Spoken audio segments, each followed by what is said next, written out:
허환구의 라디오 오늘. 여러분 안녕하십니까, 허환구입니다. 이동관 방송통신위원장이 돌연 사퇴했습니다. 국회 탄핵안 처리를 앞두고 있는 상황에 어제 저녁 늦게 돌연 사의를 표명했고, 오늘 윤석열 대통령이 사의를 수용해 면직안을 재가했습니다. 이동관 위원장은 직접 입장 표명도 했는데요.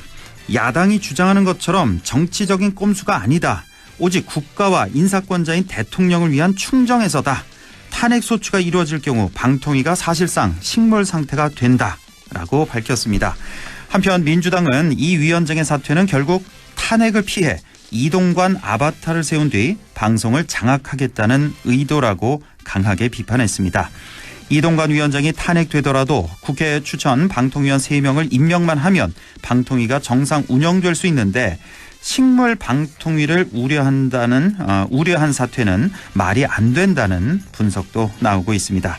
잠시 후 최진봉의 시사 포커스에서, 그리고 천용길의 정치 TMI에서 좀 더 자세히 알아보겠습니다. 12월 1일 금요일 라디오 오늘 광고 듣고 시작합니다.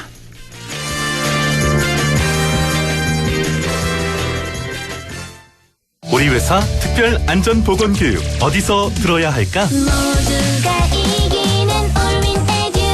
산업안전보건교육 우수기관 올인에듀. 기업 맞춤형 직무교육 제작과 법정 의무교육까지 올인에듀. 모두가 이기는 올윈에듀. 이혜경의 질문. 재테크는 다들 열심히 한다. 그럼 연말정산 세테크는? 하나연금닥터를 만나면 연말정산이 쉬워진다. 나에게 맞춘 퇴직연금 정밀진단부터 빈틈없는 밀착관리까지. 퇴직연금을 건강하게 하나연금닥터. 원금 손실에 유의하시고 자세한 내용은 하나은행 홈페이지 참조. 당신에게 유니세프 후원이란? 나를 가치 있게 만들어줘요. 전세계 어린이의 미래를 위한 적금? 혼자 하다가 이젠 애들도 함께하는 것. 당신과 함께 만드는 행복한 어린이 세상. 유니세프가 함께하겠습니다. 유니세프. 쌍용자동차에서 새롭게 탄생한 KGM. 새 출발 기념 해피버스 KGM 페스티벌. 12월 특별 차량 한정. 최대 300만 원 상당의 혜택. 거기에 무이자 12개월 또는 72개월 할부까지. 12월 차량 출고 시 KGM 탄생 기념 케이크도 드려요. 토레스 렉스턴 최고의 구입 기회. 지금 KGM 전시장에서. 라디오 오늘 금요일 순서 시작합니다. 1부 최진봉의 시사 포커스 함께하겠고요. 2부 이슈 오늘에서는 오늘부터 시작됐죠. 2024 나눔 캠페인. 잠시 후 경북사회복지 공동모금회 정동희 사무처장을 연결해서 얘기 들어보겠습니다. 이어서 천연길의 정치 TMI 함께하시겠습니다. 라디오 오늘 유튜브로도 다시 들으실 수 있습니다. 많은 애청 바랍니다.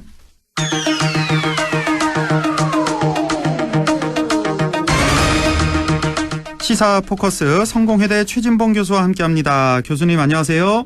네, 안녕하십니까. 예, 오늘도 뭐 정치 이슈 너무 넘쳐나서요. 예. 아유, 우리 시간 되는 데까지 최대한 좀 예. 간략하게 좀 빠르게 예. 진행을 좀 해보겠습니다.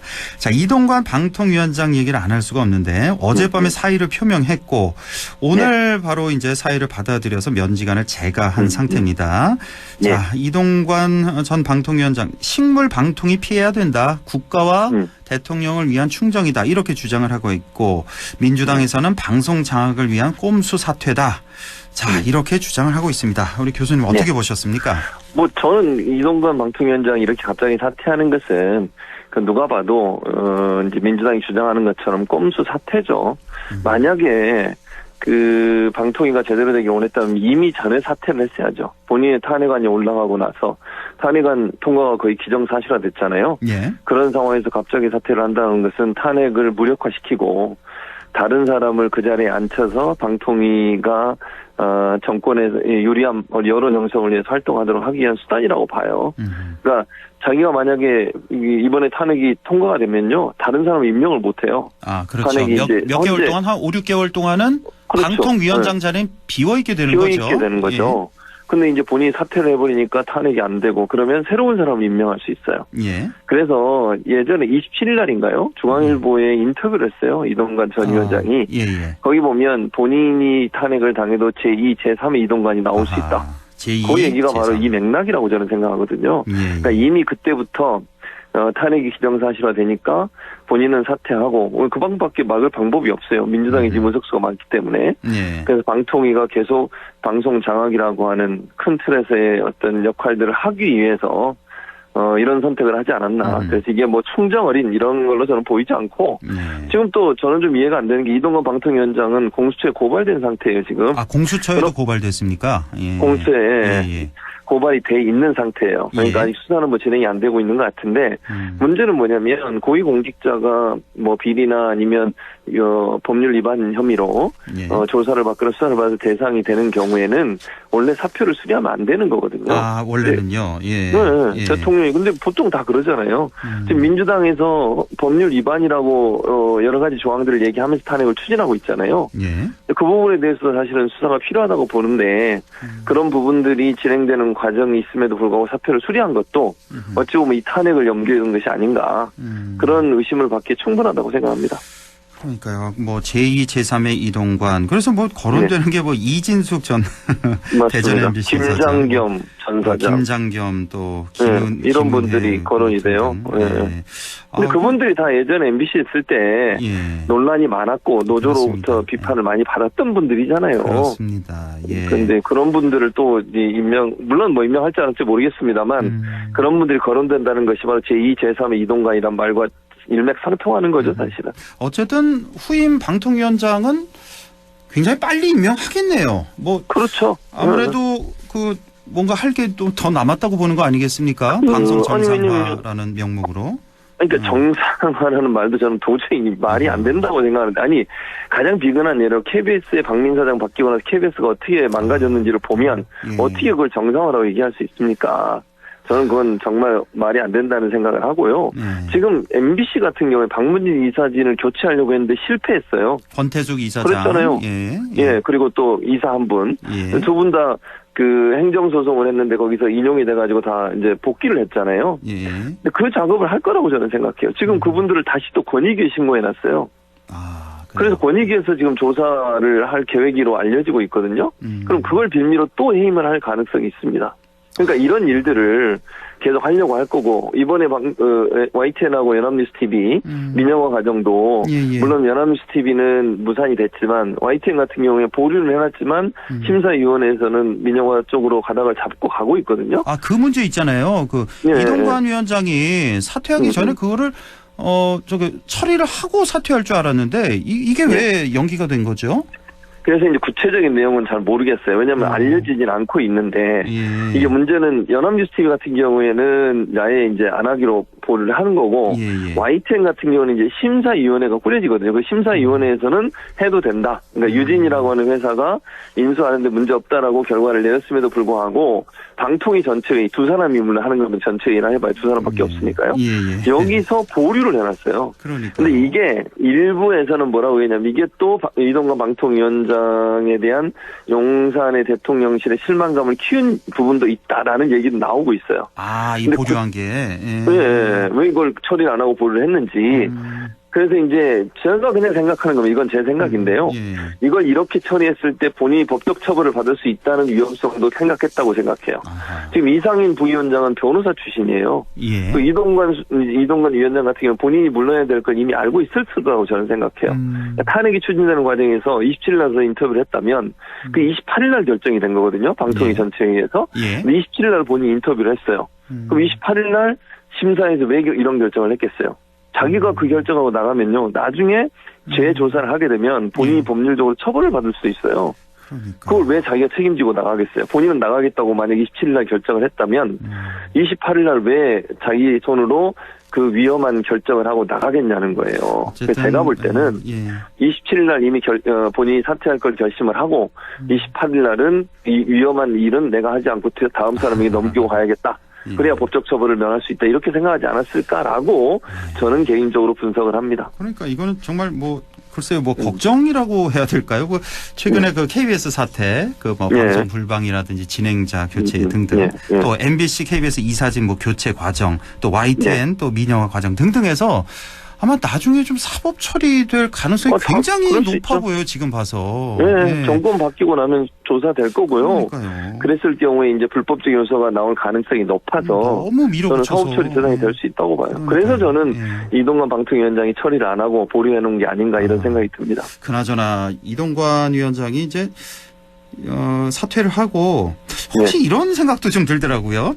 다음에 총선 출마하려고 하는 거 아니냐. 왜냐하면 이번에 이제 탄핵안 때문에 자리 난 물러서게 됐다. 좀 피해자 코스프레 이런 걸 또 내세워서 나서려는 거 아니냐. 총선 출마하려는 거 아니냐. 이런 생각도 좀 들고. 충분히 가능한 시나리오라고 생각합니다. 저는. 자, 오늘 함께 탄핵안 제출하려던 그 손준성, 이정섭 검사 탄핵안. 이건 이제 175표, 174표로 이제 국회 통과됐다는 거. 예, 탄핵안이 이제 제출이 된 겁니다. 이렇게 되면 이제 두 검사는 직무가 정지가 되는 거죠. 그래서 헌재에서 심판 받는. 예, 맞습니다. 직무가 정지가 됩니다. 또 하나 오늘 큰 뉴스가 이제 노란봉투법, 방송 3법에 대한 윤 대통령 뭐 예상은 했습니다만 거부권 행사를 했습니다. 이거 어떻게 보셨습니까? 저는 이 대통령이 자꾸 이런 식으로 하는 건 본인에 대한 어떤 국민들의 실망감을 차곡차곡 쌓고 있다고 생각해요.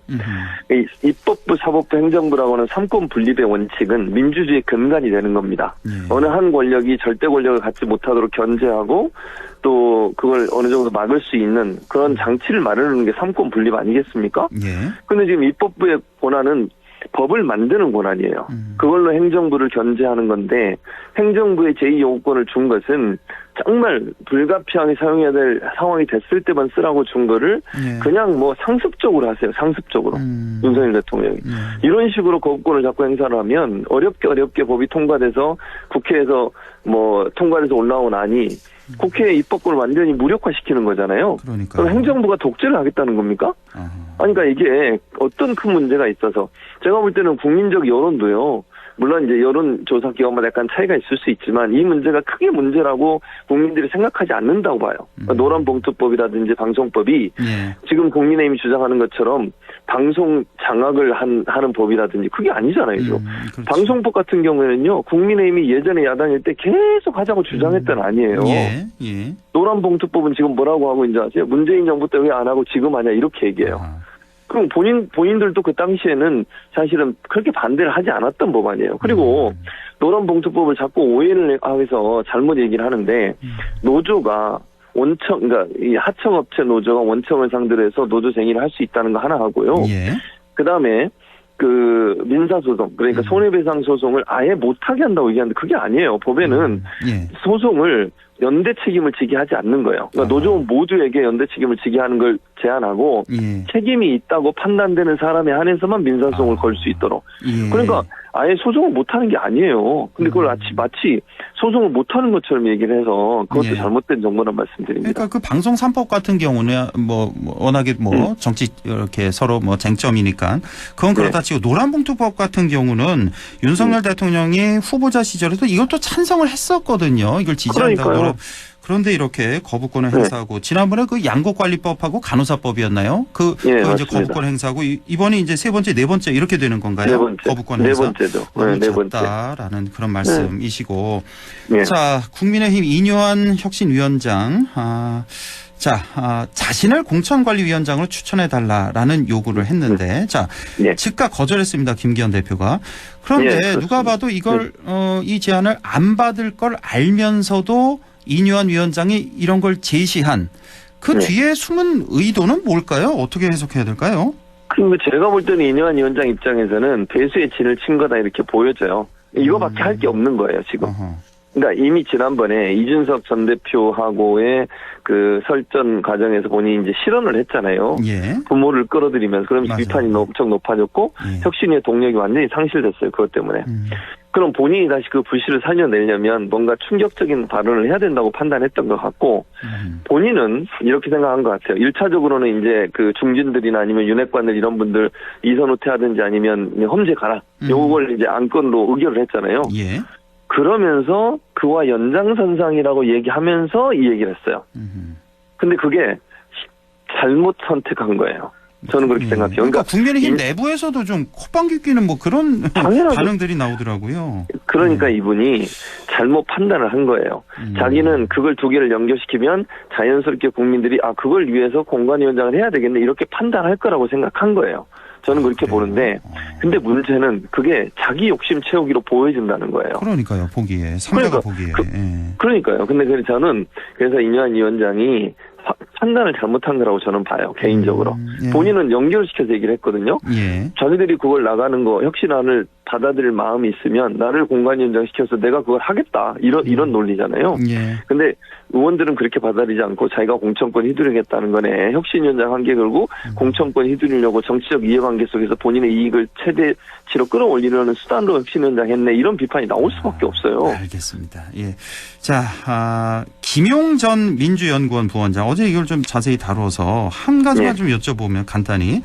자, 김용 또 뭐 유동규, 뭐 남욱 변호사 등등 이렇게 연루가 돼 있지 않습니까? 그런데 그렇죠. 김용 부원장은 징역 5년이고 여기에 함께 연루된 유동규 전 본부장인가요? 여기는 또 무죄가 나왔단 말이에요. 그러니까 이거 좀 쉽게 어떻게 이거 해석을 해야 될까요? 이게 그러니까 이제 검찰의 문제라고 저는 봐요. 물론 재판부도 이런 판결을 내리는 게 저는 조금 아쉬운 부분이 있는데 가장 큰 근본적인 문제는 검찰의 문제예요. 검찰이 왜 어떤 문제가 있습니까? 기소를 하잖아요. 검찰이 기소권을 갖고 있잖아요. 재판부는 기소된 내용만 보는 거예요. 그게 재판부 판단은. 근데 이걸 돈을 준 사람과 받은 사람으로 나눠서 생각을 하면 쉬워요. 자, 김용은 돈을 받은 사람으로 본 거잖아요. 뇌물이라고 기정을 하고 뇌물을 받은 사람. 그러면 유동규를 준 사람으로 볼 거냐 받은 사람으로 볼 거냐는 거예요. 근데 검찰은 준 사람으로 보지 않고 받은 사람으로 봤어요. 유동규도 함께 받은 사람으로 봤다. 김용과 함께.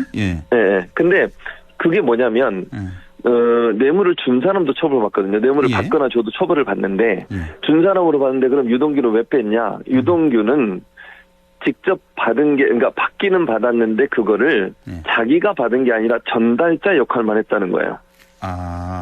그래요? 그러니까 이제 총 하면 8억 7천인가 그래요. 정확히 제가 8억 얼마인데 6억을 인정을 받았거든요. 이제 6억을 이제 받은 걸로 인정을 했거든요. 근데 유동규는 받아서 전달만 했지 본인이 받은 게 아니라고 주장을 한 거예요. 그러니까 뇌물이 전달하는데 통로로 활용됐다. 근데 더 이해가 안 되는 부분이 뭐냐면요. 그 과정에서 2억 얼마를 착복을 해요. 유동규가. 유동규가. 그래서 원래 8억 얼마인데 6억만 인정을 받았잖아요. 그 뇌물로 인정을 한 게 이 중간에 배달 사고가 난 거다. 근데 그 배달 사고 난 돈은 유동규가 착복을 했다.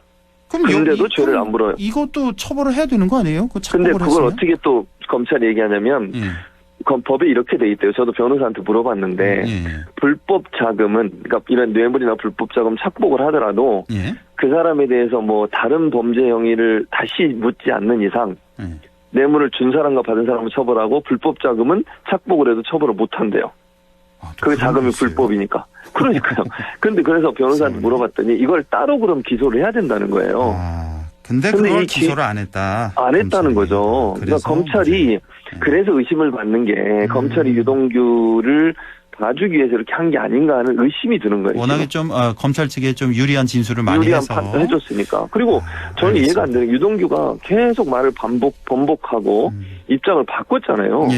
근데 대부분 유동규의 번복된 진술을 인정해줬어요. 사실로. 재판부가. 그 부분도 저는 좀 이해가 안 되는 부분이다. 오직 진술만 있는데 다른 증거가 없다면서요. 증거는 없어요. 증거는 없어요. 지금. 그러니까 뇌물을 받았다고 하면 그 뇌물이 어디에 쓰여졌다는 증거가 있든 누구를 줬다든지 아니면 어디에 사용했다 이런 게 있는데 그게 전혀 없어요. 알겠습니다. 근데 유동규 진술만 보고 그게 뇌물이 건네졌다고 얘기한 거니까 그게 지금 이해가 안 된다는 거죠. 자, 부산 엑스포도 얘기를 좀 많이 해서 한 가지만 좀 여쭤보겠습니다. 이제 29대 119로 참패를 했습니다. 그러자 이제 대통령이 즉각 담화를 해서 이제 사과를 했는데, 자, 이걸 보면서 그동안 수많은 그 사과할 만한 그런 이슈가 많았잖아요. 근데 그걸 다 묵살하고 한 번도 안 했는데, 왜 지금은 즉각 이렇게 사과를 할까? 혹시 뭐 다음 총선 때문에, 부산 민심 때문에 뭐 이렇게 생각해야 될까요? 좀 의아하더라고요. 제가 볼 때는 자기에 대한 비판 때문이에요. 자기에 이게 대한 무슨 비판. 말이냐면요. 다른 참사들, 그러니까 정말 대통령이 책임져야 될 참사들은 본인과 직접적인 연관이 없다고 선을 긋는 거예요.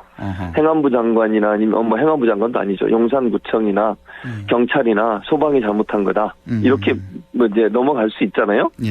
근데 이번 사안은 본인이 그것 때문에 순방을 얼마나 다니셨습니까? 예. 아니 예비비까지 써가면서 본인이 직접 뛴다고 그랬잖아요. 영업사원 1호라고 그러면서. 예. 근데 결과가 이렇게 참담하잖아요. 그러면 그 비판이 오롯이 자기한테 갈 수, 그건 피할 수가 없어요. 본인이 직접 순방을 다니면서 여러 가지 뭐 그것 때문에 간다고 얘기도 하고 그래서 예비비 300 몇 억인가를 써가면서까지 그 긴축 재정 중인데도 불구하고 그렇게 다녔어요. 그 피할 수가 있겠습니까? 본인에 대한 저는 그래서 뭐 때문에. 직접 사과가 있다고 생각해요. 다른 사고들에 대해서 참사들에 대해서는 본인은 관계없다.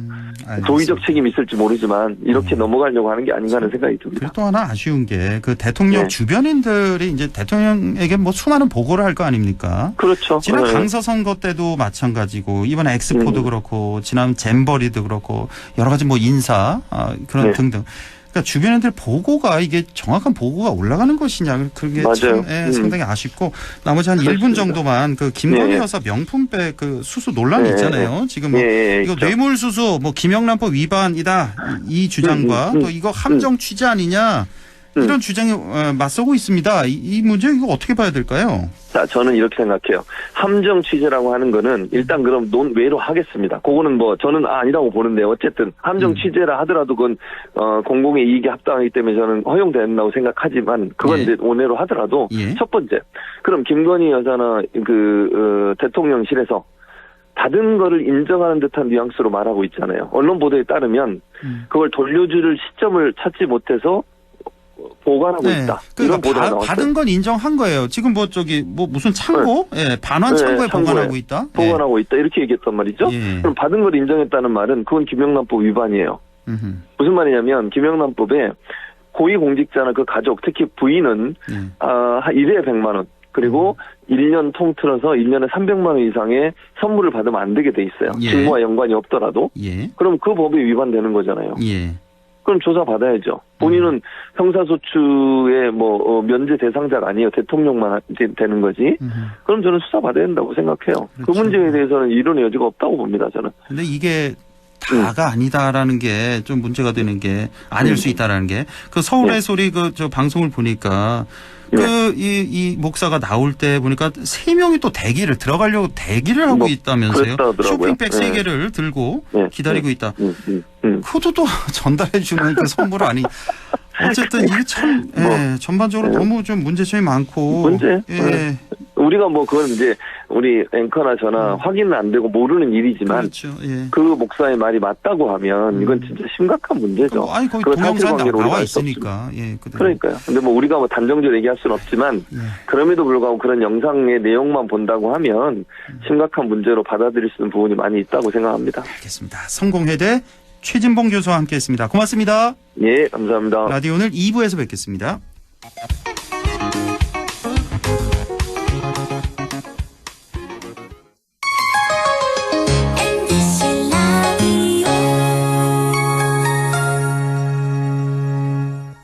나에게 딱 맞는 대학, 나에게 꼭 맞춘 대학. 나만의 경쟁력을 원한다면 안동과학대학교로 오라. 시대의 딱 취업 중심 실전학과, 학생의 꼭 현장 중심 실무교육, 취업의 맞춤, 내 꿈의 맞춤, 나의 드림핏 안동과학대학교. 가구 살 땐 꼭 한번 가보자. 안동 명품 가구 백화점. 흑표 흑침대, 양성국 갤러리, 금성침대, 한국가죽소파, 장수돌침대. 다양한 브랜드 가구를 한 곳에서 쇼핑할 수 있는 대형 가구 전시장. 안동 명품 가구백화점. 100세 시대 꿈은 모두 달라도 정답은 국립안동대학교 성인학습자학부. 시험 없이 100% 서류 전형에 온라인 수업으로 부담 없이 경북에 산다면 1년간 100% 등록금 지원까지. 100세 시대 100점 대학 국립안동대학교 성인학습자학부. 마침내 영주가 꿈꿔온 자이만의 프리미엄 라이프. 차별화된 혁신평면과 여유로운 중대형 아파트. 고품격 커뮤니티에서 누리는 스카이라운지 북카페까지. 영주가 꿈꿔온 자이, 눈부신 당신의 자리. 영주자의 시그니처. 11월 오픈 예정 1833-6344 GS건설. 안녕하세요. 영화배우 김민재입니다. 마약 시작하면 끝입니다. 너도 시작해볼래? 정말 끝내준대. 청춘 끝. 집중이 잘 안 돼? 이거 하나면 끝나. 미래 끝. 다이어트해도 정말 끝내준대. 건강 끝.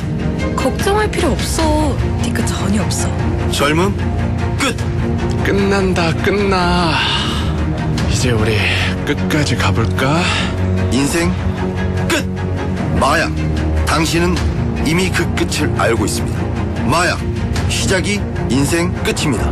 공익광고협의회.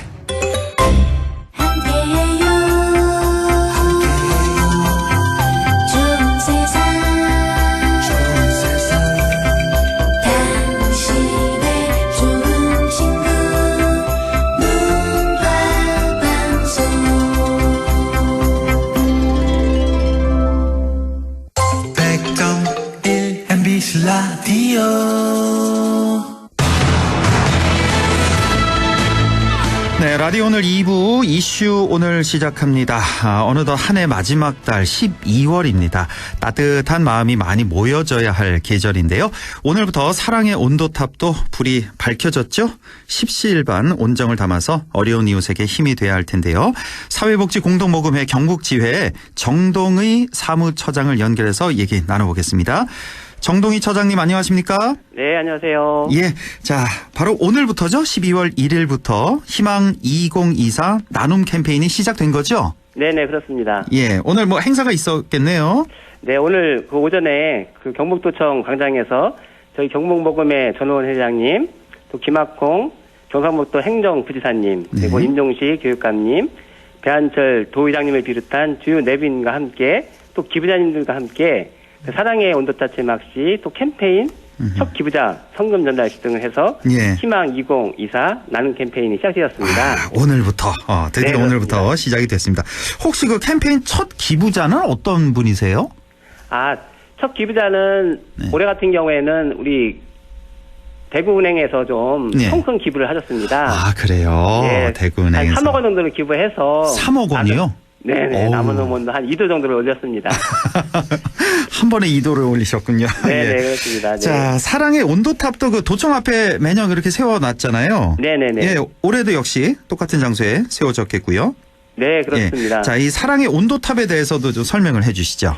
네, 사랑의 온도탑은 우리 경북도민의 그 나눔의 온도를 형상한 거거든요. 온도를 형상한 거거든요. 예. 그래서 경북 모금의 목표 금액의 1%가 달성될 때마다 온도탑 온도가 1도씩 올라가게 돼 있습니다. 네. 그래서 1도, 그러니까 100도까지 돼 있으니까 1도 네네, 올라갈 그렇습니다. 때마다 우리 목표 금액의 100분의 1씩 올라갈 때마다 1도가 올라간다. 네, 그렇습니다. 그렇죠. 네네. 예. 네. 자, 사회복지 공동모금회 상징이 바로 사랑의 열매. 다들 아실 텐데요. 이것도 이게 어떤 의미가 있는 건지도 좀 설명해 주시죠.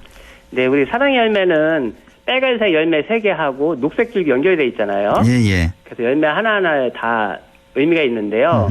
열매 하나는 나, 또 하나는 가족, 또 하나는 이웃을 상징하고 있어요. 예. 이 3개가 그 녹색 줄기 연결되어 있잖아요. 예. 이것은 더불어 함께 살아가자는 의미를 좀 담고 있습니다. 그래서 이 빨간 열매 3개는 나, 가족, 이웃을 상징한다. 그리고 네, 그렇습니다. 녹색 줄기는 더불어 함께 살아가는 그런 사회를 만들어가자는 의미를 갖고 있습니다. 예, 그런 의미다. 예.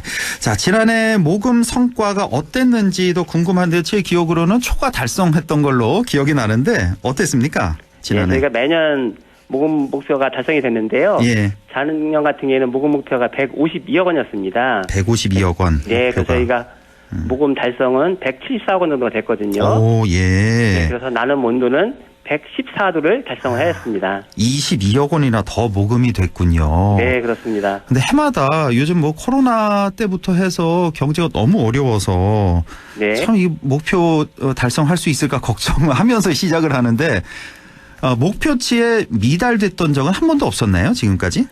네, 현재까지 우리 경북 도민들이 항상 어려울 때 그 나눔 DNA가 좀 있는 것 같아요. 우리 경북 도민들은. 그래서 어려울 때일수록 더 많이 기부에 참여해 주셔가지고 항상 달성이 가능했었습니다. 아유, 참, 예, 너무너무 고맙습니다. 자, 희망 2024 나눔 캠페인 오늘 이제 시작이 됐고 1월 말까지 계속되는 걸로 제가 알고 있는데 맞죠? 1월 네, 말까지 계속되고. 자, 이번 캠페인 모금 목표액은 얼마입니까? 네, 지금 말씀하신 대로 저희가 오늘 12월 1일부터 내년 1월 31일까지 60일간 진행이 되거든요. 예. 그래서 여기에 그 기부로 나를 가치 있게, 기부로 경복을 가치 있게라는 슬로건을 함께 캠페인이 진행되는데요. 예. 올해 캠페인 나눔 목표액은 164억 6천만 원입니다. 예. 그래서 제가 아까 말씀드렸지만은 1억 6,400만 원이 모금될 때마다 온도탑 1도씩 올라가게 돼 있습니다. 예, 그렇군요. 올해 목표액은 164억 6천만 원이다. 네, 그렇습니다. 그 말씀이시고요. 기부로 나를 가치 있게, 기부로 경북을 가치 있게라는 슬로건이라는 거. 자, 요즘 뭐 워낙 경제적으로 어려운 시기인데 걱정도 사실 올해도 역시나 됩니다. 시작할 때는 모금 활동에 어떻게 지장은 좀 없을지 어떻게 보십니까?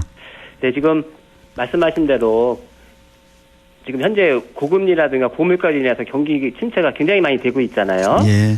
그래서 저희가 모금 목표가 달성하기가 좀 어려울 것으로 예상은 되지만 방금 전에 말씀드렸지만 우리 경북 도민들은 그 나눔 DNA가 있기 때문에 우리 모금 달성하는데 적극적으로 참여하셔가지고 나눔 온도를 달성할 것으로 좀 기대를 하고 있습니다. 예, 그렇게 기대를 하고 계신다. 경북의 나눔 DNA라는 게 있다는 그런 네네. 말씀이시고요. 예, 사랑의 열매로 모금된 기부금 어디에 어떻게 배분되느냐 우리 저 지역민들이 많이 궁금해하실 것 같아요. 어떻게 쓰여집니까? 네, 우리 경북도민들이 내시는 그 소중한 성금은 우리 경북 지역의 어려운 이웃에게 전액 쓰여지는데요. 예. 먼저 생활이 어려우신 분들한테는 생활비를 좀 지원하고 있고요. 그리고 또 몸이 아파도 병원을 못 가신 분들이 계시잖아요. 예. 그런 분들한테는 의료비를 지원하고 있고 또 오늘 날씨가 굉장히 추운데 예. 추운 겨울을 좀 따뜻하게 보낼 수 있도록 난방비라든가 또 김장김치 같은 것도 좀 저희가 지원을 하고 있습니다. 그리고 이 도로를 다니다 보시면은 사랑의 열매 차가 그려진 걸 볼 수 있으실 거예요. 예.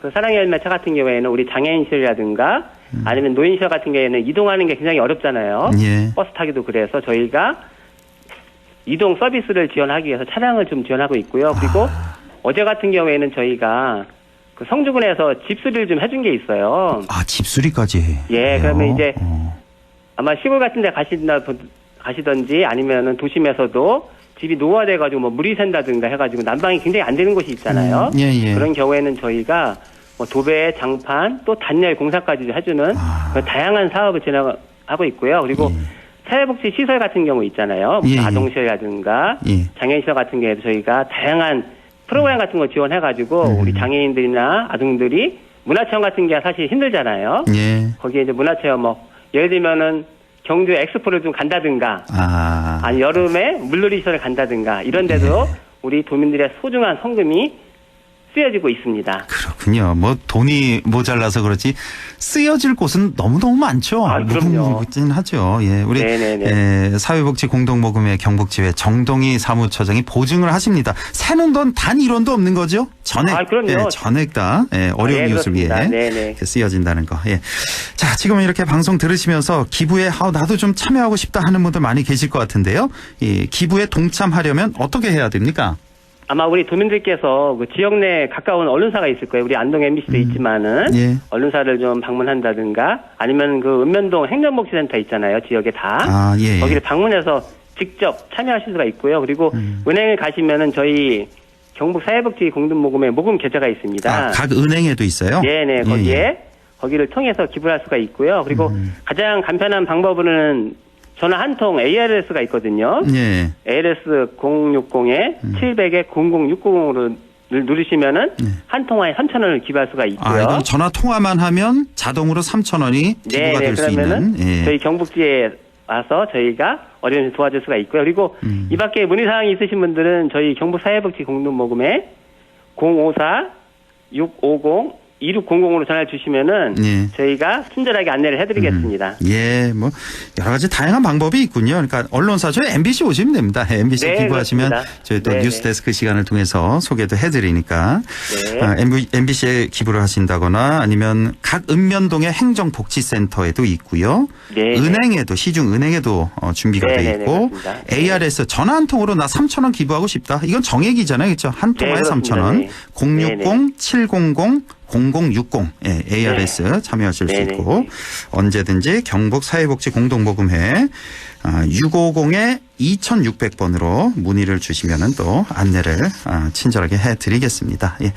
자, 네. 올해도 이 모금 목표 꼭 달성하기를 저도 기원을 합니다. 오늘 말씀 잘 들었습니다. 사회복지 공동모금회 경북지회 정동의 사무처장과 함께했습니다. 고맙습니다. 네, 감사합니다.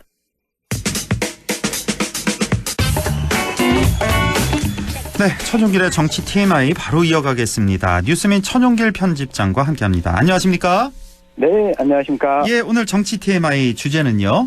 네, 오늘 뉴스를 접하신 분들은 아실 텐데요. 이동관 방송통신위원장이 이 사임을 표했고 대통령이 재가를 했는데 왜 정치권은 이렇게 이 방송, 언론에 좀 목을 매는가?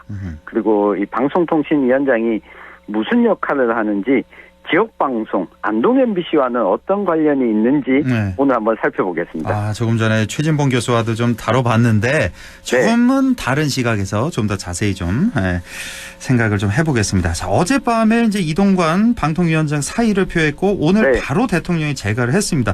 자, 이렇게 물러난 이유 뭐 어떻게 보십니까? 네. 뭐 여러 가지 해석이 나오고 있습니다만 우리 이 황구 아나운서께서 훨씬 더 구조를 잘 이해하고 계실 텐데 청취자들을 위해서 좀 정리를 해드리겠습니다. 예.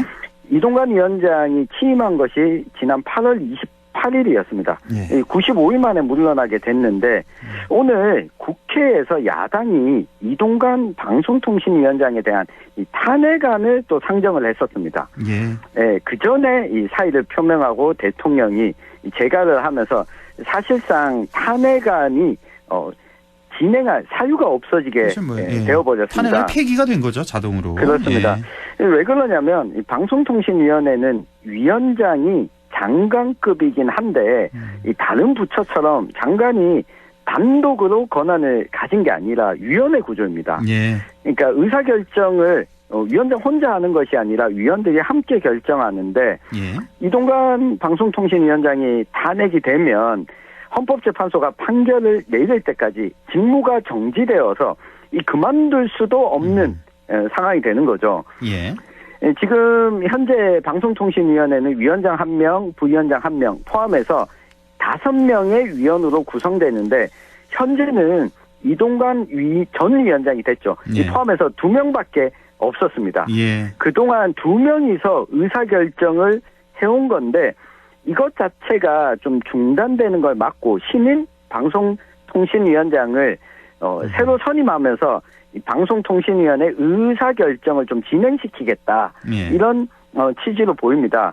근데 한 명이 남으면 이게 혼자서 결정하는 위원회도 혼자서 결정할 수는 없지 않습니까? 예. 네, 그래서 새로 위원장이 오거나 다른 상임위원들이 채워질 때까지 이 방통위는 다시 활동을 좀 멈추게 됐습니다. 그러니까 원래 5명인데 방통위원. 네. 5명이 이제 합의를 하면서 같이 어떤 뭐 의사를 결정을 해 나가야 되는데 네. 지금 방통위원장과 또 한 명의 위원 이렇게 2명 둘 다 친여죠. 두면서 뚝딱뚝딱 너무 많은 일을 결정을 해버렸어요 그동안에. 예, 맞습니다. 한 그래서 3달도 안 되는 시간 동안 엄청난 결정을 엄청난 일을 했습니다. 했고 이게 뭐 나중에는 또 이게 좀 위법 사항 그런 논란도 너무 많아서 나중에 또 사법 처리될 가능성도 있는 그런 일들이 너무 많았기 때문에 그 문제가 많았는데 여기서 방통위원장 자리마저 이제 공석이 돼버리면은 더 이상 한 5, 6개월은 아무것도 할 수 없는 상태가 돼버리니까. 네. 그것만은 막자 그래서 다른 방통위원장을 임명해야 된다 그래서 자진 사퇴를 하게 된 건데 자 방송통신위원회 뭐 방송하시는 분들은 잘 알고 계시는데 뭐 무시무시한 기관입니다. 이게 어떤 역할을 하는지 좀 설명을 좀 해주시죠.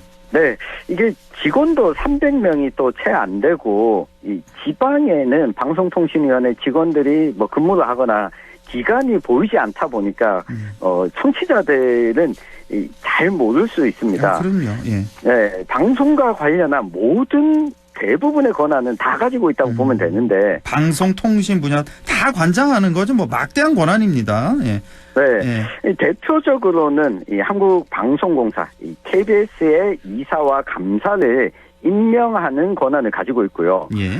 또 EBS 교육방송의 이사와 감사에 대한 임명 권한도 가지고 있고, 그리고 이 방송문화진흥회 이 이사 감사 임명 권한이 있는데 바로 이 방송문화진흥회가 MBC에 대한 권한을 가지고 있는 겁니다. 예. 또 앞서 언급했던 이 지상파 방송에 대한 허가와 제어가 권한도 가지고 있고요. 예. 이 종합편성 채널 허가 제어가 권한 역시 가지고 있습니다. 이 점수를 평가했을 때, 이 방송은 문제가 많아라고 하면 시정 지시를 내릴 수 있고 문을 닫게도 만들 수가 있습니다. 예. 이게 1인 체제에서 사실상 주요 안건 의견은 좀 불가능해진 상황인데 여러 가지 살펴봤지만 핵심적인 것은 지상파 방송의 인사권, 허가, 제어가 권한이 가장 큰 권한입니다. 그럼요. 예. 네, 그러다 보니까 이 방송에 대해서 간접적으로 통제하거나 개입할 수가 있는데요. 예. 최근 보면 내보낸 방송에 대해서 심의 권한을 가지는 이 방송통신심의위원회를 구성하고 임명하는 권한도 함께 가지고 있습니다. 이른바 방심위, 예, 방심위도. 네. 예. 오늘 이 방송도 지금 심의 대상에 들어가는데요. 그러다 보니까 방송통신위원장이 바뀌고 나서 먼저 있었죠. KBS 이사들이 바뀌고 연이어 또 사장이 바뀌고 진행자 프로그램이 바뀌는 상황까지 불과 한 일주일 정도 만에 진행이 됐습니다. 그렇습니다. 네. 참, 예. 이게 또 방송문화진흥회도 권한을 행사할 수 있다 보니까 MBC에 대한 이 프로그램에도 분명히 개입할 수 있는 권한을 가지고 있는 겁니다. 예. 자, 이렇게 이동관 위원장이 취임하고 나서 KBS는 뭐 완전히 예, 뭐 난장판이 됐다고 해야 될까요? 지금 한 일주일 동안은 정말 예, 뭐 진행자 급작스럽게 교체되고 뭐 프로그램도 폐지되고 그러니까 그 사장이 임명된 날 바로 이렇게 실시를 해서 마치 뭐 이거 방송 쿠데타에 비유하는 예, 그런 목소리까지 있었습니다. 자, 반면에 이제 MBC는 당장은 큰 변화가 없었는데요. 그 이유를 좀 살펴주시죠. 네, 이 방송통신위원회가 직접 MBC에 대해서 통제하지는 않습니다. 이 방송통신위원회가 방송문화진흥회라는 곳에 이사와 감사의 선임 권한을 가지고 있는데 이 방송문화진흥회가 MBC 문화방송에 대한 사장 임명 권한을 가지고 있습니다. 근데 이 문화방송은 또 서울 MBC의 대주주가 방송문화진흥회가 맡고 있는데 이 박문진이 MBC 사장의 임명권, 행권을 가지고 있는데 관련해서 박문진 이사장을 해임 처분했다가 해임 결정을 했다가 이것이 법적으로 문제가 있다는 결정이 나오면서 일단은 MBC에 대해서는 당장 뭔가 개입하는 역할을 할 수 없는 상황인데 일단 브레이크만 걸린 거예요. 예. 그렇습니다. 이사 9명을 결국은 방통위가 임명하다 보니까 이 시간 문제라는 예측이 많습니다. 여당이 6명, 야당이 3명 추천하다 보니 우리가 의결할 때 핵심적인 안건은 3분의 2, 보통의 안건은 과반 의결을 하지 않습니까? 때문에 사실상 여당, 방송통신위원회가 이 권한을 가지고 있다고 여겨지는 겁니다.